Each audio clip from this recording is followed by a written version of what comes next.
Hello and Assalamu alaikum. My name is Danish Bhatti. It's my pleasure to review the topic of ataxia on invitation of Pakistan Society of Neurology and Pakistan Movement Disorder Society.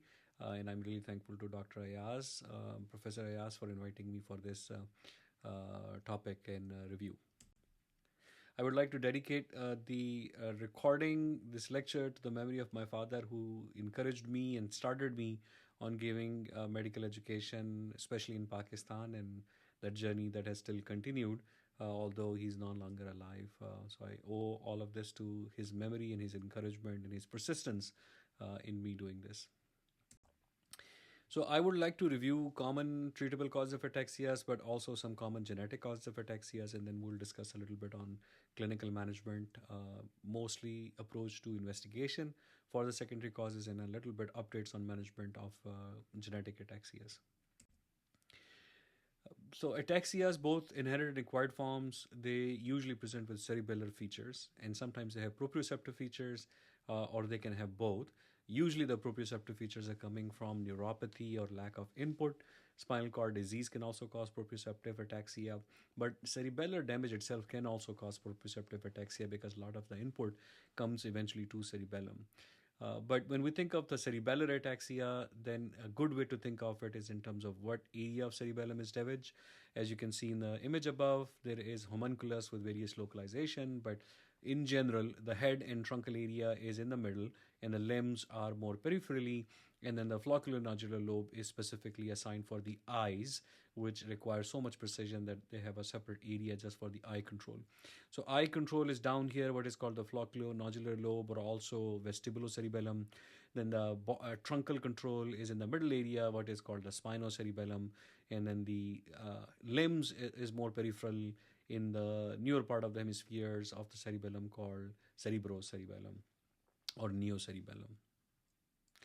The ataxia basically results from loss of cerebellar function, which is primarily to improve the precision of the movement. So they improve the precision in velocity, acceleration and deceleration, direction of movement, timing of the movement, and the amplitude of the movement itself. So the movement itself is not generated by cerebellum, but it compares the ongoing movement with an intended plan of the movement and corrects for these problems by predicting what can go wrong on the current velocity and adjusting the velocity and direction and so on and so forth.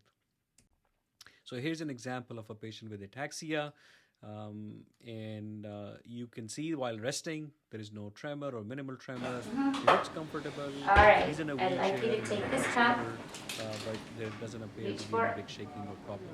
When he lifts his hand, you see some shaking, but as he gets close to the target, the shaking becomes bigger and bigger. And as he tries to make the movement more precise to get to the target more accurately, it actually worsens his tremor, which is the problem with ataxia. That the general non-purpose movement, non-targeted movements may be okay or may have minimal problem, Okay. but getting to the target is a huge problem, Just and relax, there's a lot relax, of relax, issue relax. that is happening in terms of him slapping Okay, now I the want cup. you to drink And with it. similarly, it after he grabbed the cup, the movement calmed down. As he lifted the cup up toward his mouth, initially the movement Okay, now was I want not you to bad, drink with it. but as the cup gets close to the target, you can see the big shaking or jerking come up, which is called intentional tremor. Okay. But there is also breaking of Okay. the movement, smooth Next thing movements I'd are like not you to very do smooth, which is called dystonia, is touch your and nose so on and and so touch forth. my finger. Okay? Touch your nose, touch my finger. Okay. Touch your nose. Moving on, so one of the important concept besides establishing ataxia in a patient is to look for non-cerebellar problems that will give you a big help in trying to build a differential for secondary or even genetic causes of ataxia. We look for non-cerebellar eye movement disturbances. So cerebellar eye movement disturbance will be ocular ataxia. But in addition to ocular ataxia, there could be other eye involvement such as palsy, a gaze palsy, slowing of saccades. There may be ptosis of the eyelid. There may be blepharospasm, and there may be primary gaze issues like an ocular stare. You also want to look at upper motor neuron involvement, basal ganglia, cortical involvement, peripheral nerve involvement. I will list out some of these things, but right now we may not have enough time for me to tell you what would lead to what. But in general, the idea is to use information outside of ataxia to see what may be causing this ataxia. So pure cerebellar ataxia is rare genetically, so only one would be SCA6, spinocerebellar ataxia type 6 will be pure cerebellar ataxia. Similarly, in a secondary cerebellar ataxia, again, it's unusual but possible. Some autoimmune ataxias are pure cerebellar ataxias, but usually there is something else going on, and that may point you to the cause more so than the ataxia itself. So brainstem motor neuron loss, you can look for facial fasciculation or low motor neuron signs, facial and temporal atrophy, tongue atrophy, fasciculation dysphagia. Similarly, upper motor neuron signs such as spasticity, Bristle reflexes, and Babinski reflex may be abnormal. Basal ganglia features like bradykinesia, rigidity dystonia. So, for example, multiple system atrophy type C, cerebellar type can have ataxia, but also some Parkinsonism, especially MSAP. Coriform movements can be present. Ataxia can be seen in other choreiform disorders, lupus, neuropsychiatric lupus, Huntington's disease, and so on and so forth. Peripheral nerve involvement, distal sensory loss of tendon reflexes, neuropathy. Very common association is Friedreich ataxia, but many other things can also have these abnormalities. So family history is very important. When the onset is below less than age 50, you think of genetic ataxia. So more often are autosomal recessive ataxia 70% of the time, and usually only affected person in the family may be that person that you're seeing because it was recessive. Everybody else was a carrier. But if they have many siblings, they can be more than one sibling involved. However, if there's only one person if there are multiple persons involved, you often think about autosomal dominant causes of ataxias. But they can also have a negative family history if other members would become so-called or pseudo carriers because they had a dominant gene, but it did not manifest because it was an incomplete penetration. If the penetration less than 70%, especially less than 50%, then you may not see a clear phenotype of ataxia in the family member. And early death can happen in a dominant person like mom or dad. It could be false paternity or disputed paternity. And sometimes there may be a complete new mutation in the same gene, which would cause a similar genetic ataxia, but it may even be a different kind of mutation or even previously unreported mutation. So, but most important thing before you even jump to genetic ataxia is that even in a young onset, you always exclude acquired causes of ataxia because acquired causes of ataxias are very easily treatable, have good treatment options, even curable, but genetic causes of ataxias are not easily treatable and definitely not curable.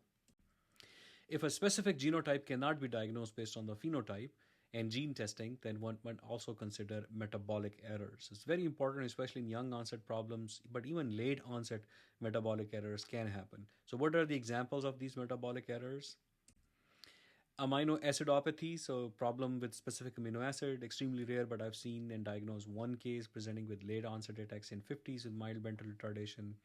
Urea cycle disorders, usually early onset presentation, they can be very damaging. Lactic acid disease, Leahy's disease with episodic ataxias and dystonia, and lactic acid and pyruvic acid are elevated.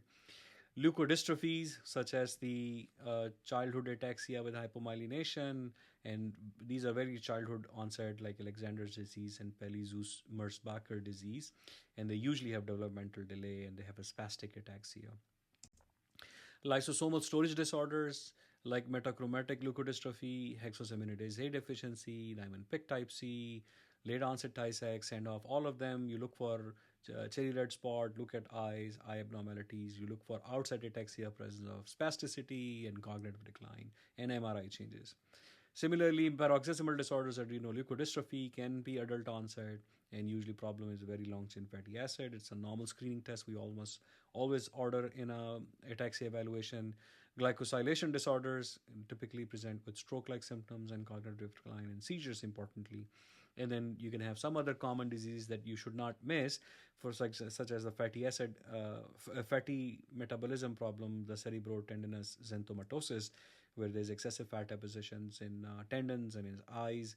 Wilson's disease, very important, especially in Pakistan, and giant axonal neuropathies. And look for other issues like liver involvement.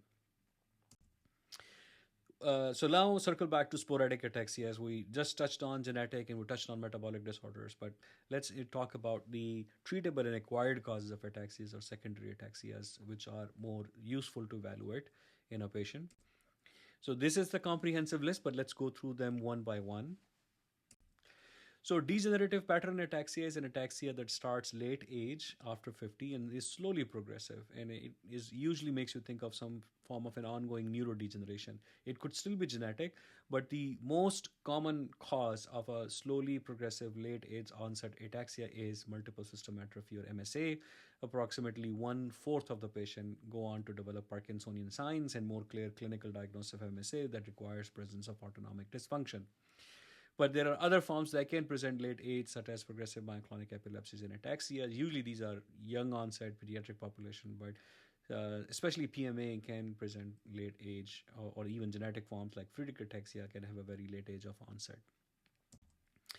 MRI finding of MSA, heart crossbun sign, the famous one, which is a sign of atrophy, white matter atrophy in the pons, and then the hummingbird sign can be seen even in MSA patient, which is basically a midbrain atrophy, but basically more important is the pontine atrophy that is very significant in MSA patient, and the cerebellar Vermean atrophy can be seen in MSA patient.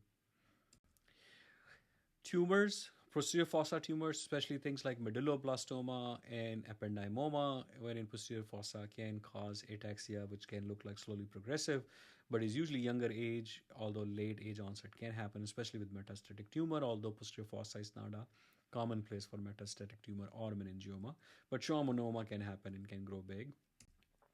Here is an example. This is a medulloblastoma in the fourth ventricle in a relatively young patient. Here's an example of a ependymoma in the same location in an older patient. And here is an example of a schwannoma, which is in posterior fossa and usually causes cranial neuropathies.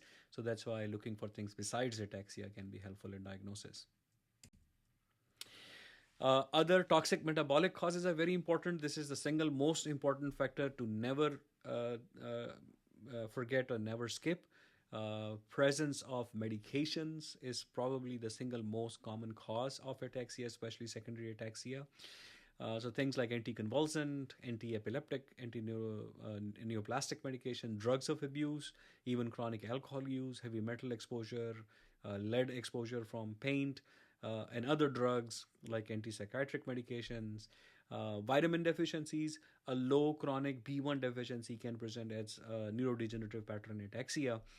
Like I mentioned MSA before, and it may be just a borderline low B1 chronically over 6 months can happen in someone with chronic nausea, stomach diseases, someone on chemotherapy and chronic nausea, so loss of appetite and so on and so forth.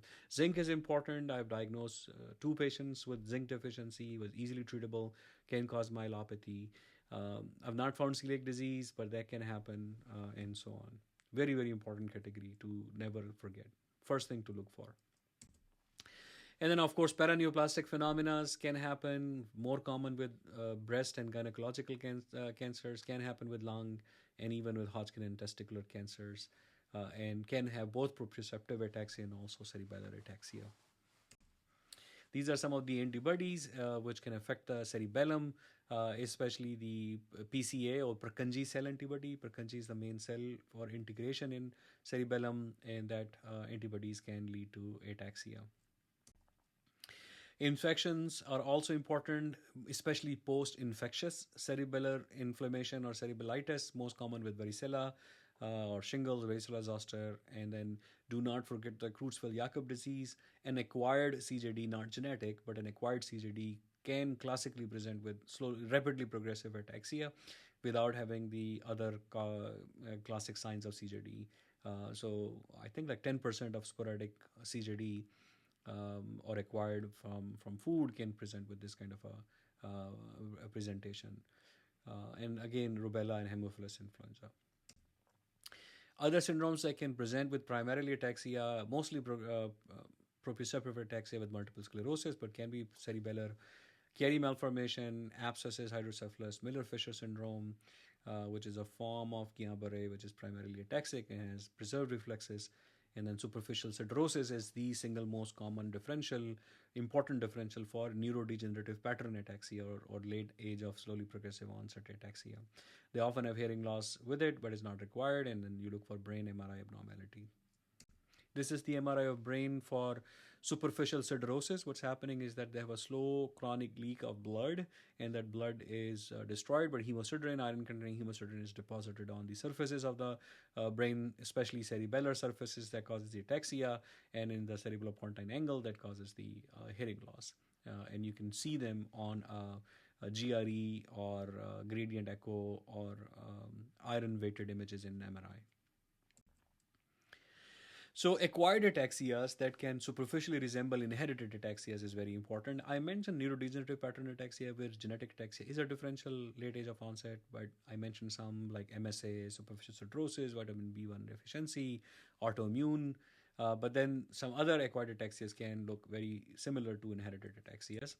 Here is the important ones to keep in mind: superficial siderosis when young onset, alcohol-related, young onset, hypothyroidism, paraneoplastic, very important because breast cancers can happen young age, testicular cancer, Hodgkin can happen middle age, immune-mediated, even non-paraneoplastic, GAD antibody ataxia, gliadin, and infections like HIV and CJD. All of these can look like genetic, especially because they can be young onset and moderate to rapidly progressive.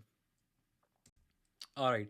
So let's say you take 112 patients who have appears to be a sporadic ataxia, meaning that onset after 20 years or in 30s, have a slowly progressive ataxia. There is no family history, which is informative, and no obvious symptomatic cause. So you're thinking these 112, they don't look like genetic ataxias. But if you do genetic testing on them, you can find that 4% of them have a Friedreich ataxia abnormality gene, and even spinocerebellar ataxias can be seen in 1 to 6% or up to 10% of patients, even with just sporadic presentation. But the single most common factor is MSA, multiple system atrophy, what I'm calling a neurodegenerative pattern ataxia.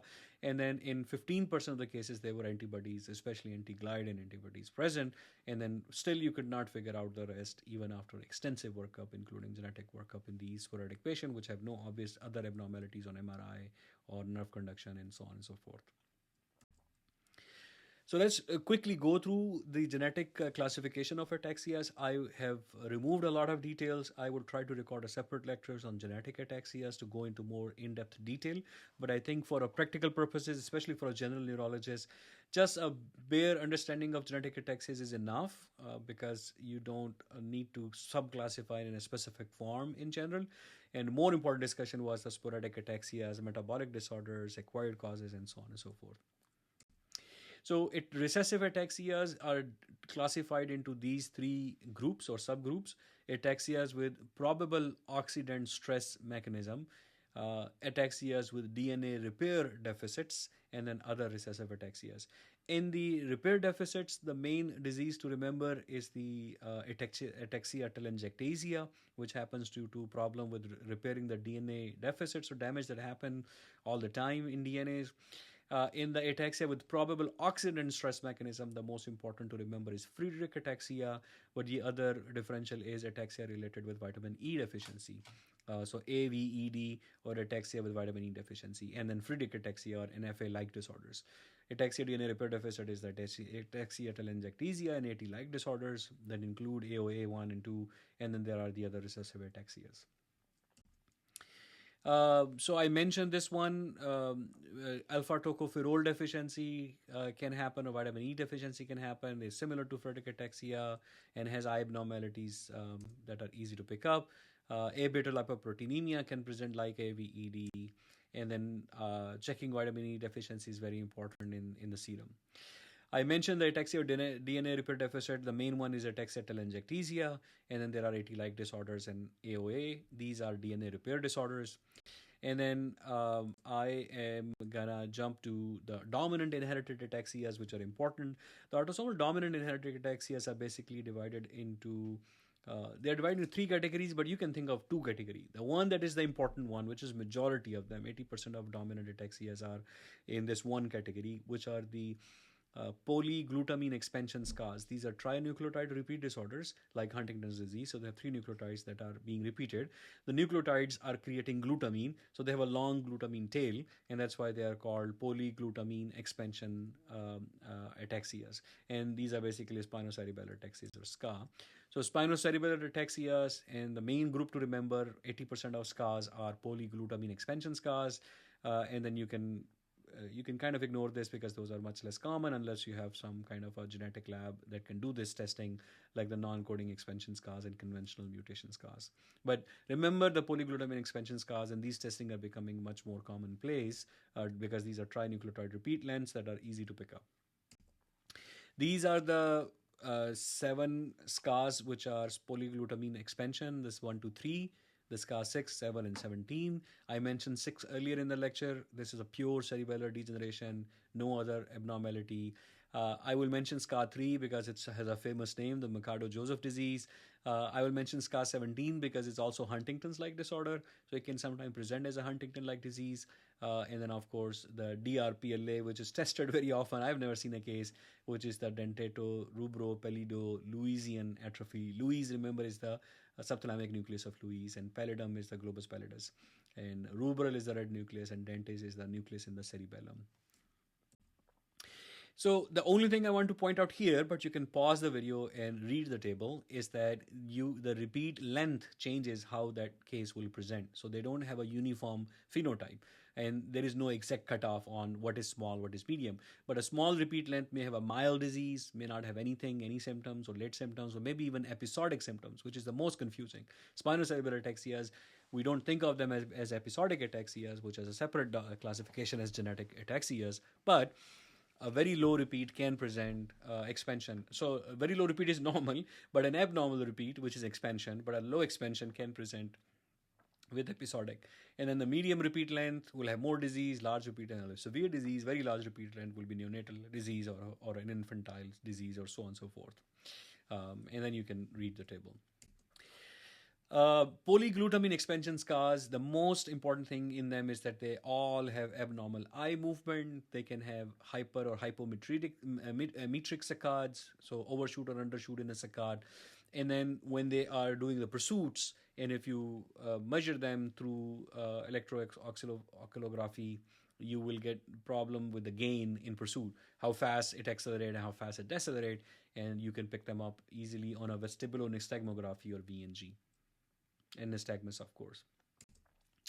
All right, so with that context of ataxias, let's ask ourselves this question that how would you evaluate a patient with ataxia? You did the clinical examination to look for outside ataxia, what else is present, and you did the family history and other detailed history, and now you're saying, okay, what test should I order? Let's say everything is non-specific to any particular condition. Then what in general you would screen the patient for in sporadic ataxias or non-genetic ataxias, or even if there is so-called genetic ataxias, but what should you screen out for? So, of course, MRI is important, and then lumbar puncture should be considered, although it's not very important. I would say not a first line. You want to rule out vitamin E levels, which include both genetic and non-genetic causes. You want to look for vitamin B1, I mentioned earlier, heavy metals, I mentioned earlier, and thyroid function, hypothyroidism, I mentioned earlier. And then you can go on to more advanced thing. You can do testing for copper and zinc. You can do testing for serum cholesterol and cholestanol, lipoprotein profile, and even paraneoplastic antibody panel. But remember, there could also be non-paraneoplastic antibodies that can be present. So first series, lumbar puncture may be in second series, if not first, and then the second series. And then it can get even more complex. You can look at lactate and pyruvate, mitochondrial DNA, iron levels, acanthocytes, muscle biopsy, and some antibodies like gliadin and glutamic acid decarboxylate or GAD antibody, very long chain fatty acids, and protein electrophoresis. Some of it, I do it in my first one, like protein electrophoresis, very long chain fatty acid, lactate, and sometimes even acanthocyte, but that's usually second line for me. And then GAD antibody will be first line for me. So here is a more table that you can pause. You can take a screenshot and print it out. First line investigation recommended is vitamin B1, B12, and E, TSH, and folate, and then gluten sensitivity for celiac disease. Imaging, brain and cervical spine MRI. I don't do CT total body as first line, but if the concern for paraneoplastic is high, you can do that. I definitely would do brain and cervical spine MRI. Cervical spine to rule out myelopathy presenting as ataxia. Immune, I don't do first line except for GAD, but you can do GAD and you can do the paraneoplastic antibody one and voltage gated calcium channel. That's usually second line for me. And then genetic testing is second line or even third line for me, but I do screen for Friedreich ataxia for sure. If you have no idea what genetic ataxia it is, then FA is like 90% likelihood and everything else is 10%. And then Fragile X screening I often do, but not always. And then CSF for 1433 for CJD if there is rapid progressive ataxia. I will always do it if rapid progressive ataxia. Rapid meaning wheelchair bound in less than 6 months. Second line investigation, you can pick and choose here. You can go for whole body CT and PET CT. You can even go for muscle biopsy if mitochondrial disorders is high on your list. In blood, I would definitely consider ceruloplasmin or copper. I will consider alpha-fetoprotein, and I will usually do cholestanol. Others, I typically not. I would send them to eye doctor for more detailed eye examination if the concern for genetic or metabolic disorders is high, and I will consider a nerve conduction study, and then we are getting more and more access to whole genome and whole exome sequencing. Hopefully that will eventually make it to Pakistan too, because these becoming are very cheap devices, $10,000, $20,000 devices to do these sequencing. Some of the MRI findings, just for your interest, I showed the hard cross one earlier, such as MSA, but here another important one not to miss. There is a high signal in bilateral middle cerebellar peduncles, or MCP sign, is commonly associated with FX test, but is not specific for it, but can be related with other genetic disorders and non-genetic disorders.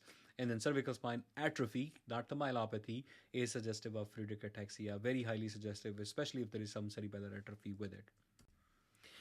So diagnosis that you should not miss because they're easily treatable. We talked about gluten ataxia and celiac disease. We talked about vitamin E deficiency, B1 deficiency.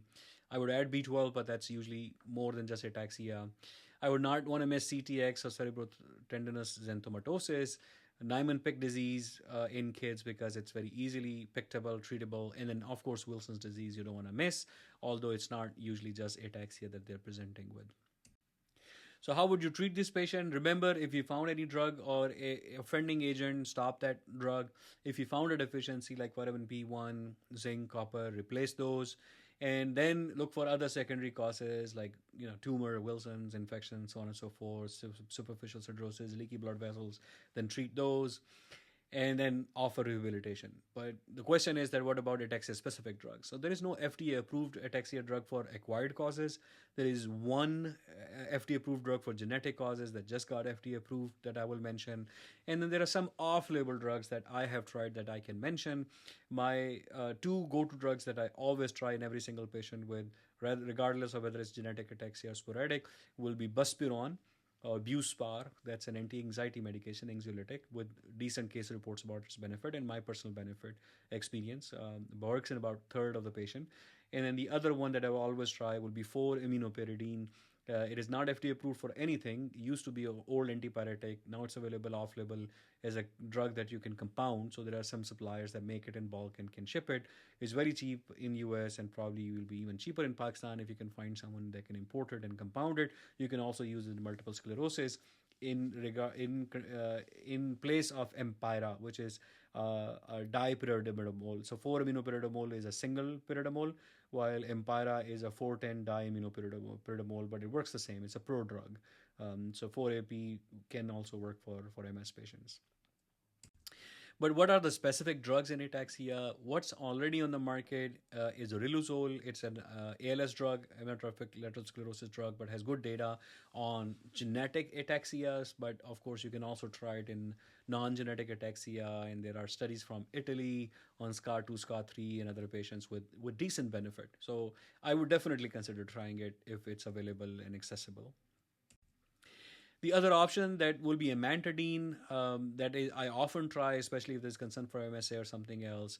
I have mixed feeling about it. I think it does help with gait impairment, but not specifically for ataxia. So if it's pure ataxia, I usually don't try amantadine, but if it's more than that, if there's some element of gait freezing, I have concern for Parkinsonism, any reason for me to consider it, if there's a dystonic features, I will add it. I mentioned 4-aminopyridine, and I mentioned Buspar, but then other drugs that have been tried will include lithium, but lithium can cause ataxia, valproic acid, but valproic acid can cause ataxia, and off-label erdafitinone, but I don't think it's available that more because the trials failed on this drug. What is new in terms of treatment of ataxia? So let's review the FDA-approved drug omaveloxolone, which is specifically approved for Friedreich ataxia. The two other drugs that have decent data that came out recently, vatiquinone and troriluzole, which is modified form of riluzole or prodrug for riluzole, and then some comments on gene therapy for ataxia. So the most common genetic ataxia is Friedreich ataxia. So that's why it's easy to recruit and study as compared to SCAs, which have been looked at in Italy, but more for already FDA-approved generic drugs. But for new drug development, SCAs is a difficult target. Friedreich ataxia is easier target. So omaveloxolone was tried in a trial MOXIE. This was second part or phase 3 trial. It was a randomized double-blind placebo-controlled study involving 103 patients with genetically confirmed Friedreich ataxia, and participants were assigned to either 150 milligram of the drug or placebo for 48 weeks. And the primary endpoint was a modified form of Friedreich ataxia rating scale, which is the most commonly used endpoint for all the trials, as I will show later on. And they found that the mFARS improved by 2.4 points, which is statistically significant, but it's only mildly clinically beneficial. This is not a huge improvement on the modified FARS rating scale, but the p-value was statistically significant. And there were adverse events, including elevated liver enzyme, which is important. There's even a protocol to follow liver enzymes. I have not started using it. I'm in VA practice now, which is limited in terms of the drugs they use. And there are many other side effects. So read upon it if you're deciding to use it, if it becomes available in Pakistan. So the new drug vatiquinone, which is not FDA approved, is still under study. It's an investigational molecule. It's oral. It targets 15-lipoxygenase, which works on mitochondrial dysfunction and oxidative stress, which is the main mechanism under Friedreich ataxia and FA-like disorders. The MOVE-FA trial was a 72-week trial, so longer than the MOXIE trial, and it's 146 participants with age 7 and older. Omaveloxolone was 16 and older, but this is 7 and older. So omaveloxolone is approved for 16 and older kids, not younger people. And they were trying to get FARS score to go below 70, between 20-70, and they were also looking for improvement in ambulation for 10 feet walk in 1 minute with or without assistance to see how much they can improve. In the phase 3 trial, the drug failed. It did not achieve statistical significance, although there was FARS improvement, but not enough, only 1.6 point improvement, and did not reach the p-value of significance at 72 weeks. However, the secondary endpoints like upright stability subscale and modified fatigue impact scale did improve. So they are doing a long-term extension, and looking at the long-term extension, which is now open label, they are looking that there is statistical significance. So this news just came out, which showed that they found that there was a 50% slowing in disease progression after 140 weeks in all the patient when compared to a database cohort. So remember, when you go into long-term extension, you don't have placebo anymore. Everybody switches over to active drug, including both who originally were on drug and those who later started it. And now you need a control to compare against, that if it's better compared to what would have been without it. So you need some prior historical data where you can look at the progression at 140 weeks and you can compare and show that your progression less than what has been reported historically, and that's what they showed. And troriluzole is an investigational drug. It is under study right now. They did a phase 2 pivotal study, but it was a real-world evidence trial. So this is a new concept of trial.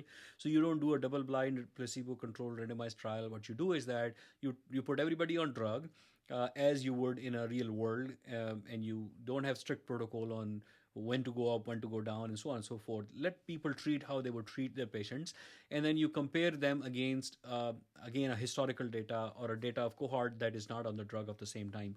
So then you need to pull data from various cohorts like Clinical Research Consortium cohort, European cohort, and then they also have their own open label extension. They pool all this data, and then they figure out who's on drug, who's not on drug, and there's no placebo. And then they're trying to see the ones who went on drug, how did they do compared to the ones who did not went on drug. And it showed that there was a statistically significant improvement in 3 years for those who were prescribed the drugs compared to those who were not prescribed the drug. And the ones on the drug knew they were on the drug, so this was not blinded. But this is positive data. I know this will be enough for an FDA approval, or they will have to do a double-blind study to confirm or verify. And then a few words on gene therapy. There are two areas that are being looked at. There is this gene therapy called LX2006. It's a vector treatment. So they are taking a functional frataxin gene and they are packaging it in adeno-associated virus. This is a very common method of delivery, and this virus has transcriptase or reverse transcriptase, so it can take any gene inside this virus and try to integrate it into the patient or where it infects their genetic through reverse transcription. Same method used by HIV, just so you know. And they basically are trying to see if the heart gets better. And this trial is ongoing and has shown, early phase have shown some promise and improvement in the heart or cardiomyopathy in patients with Friedreich ataxia. And then similarly, there is discussion around using the CRISPR to try to edit the gene translation of ataxia gene, similar to the mechanism for spinal muscular atrophy SMA gene therapy, which is altering the transcription of the gene. So gene is abnormal, but you try to fix the problem with transcription. Remember, Friedreich ataxia is also a trinucleotide repeat disorder. So if you can cut the tail, just like Huntington's, maybe you can improve it, and that concepts are being evaluated. There's no therapy in clinical trial right now. That's all I had, folks. Thank you so much for listening.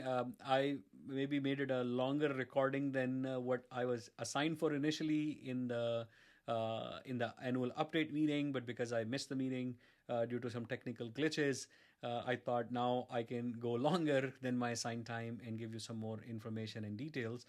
Hopefully this was useful for you, and I will try to record a separate lecture, give with much more details on genetic ataxias if there is interest. Thank you so much.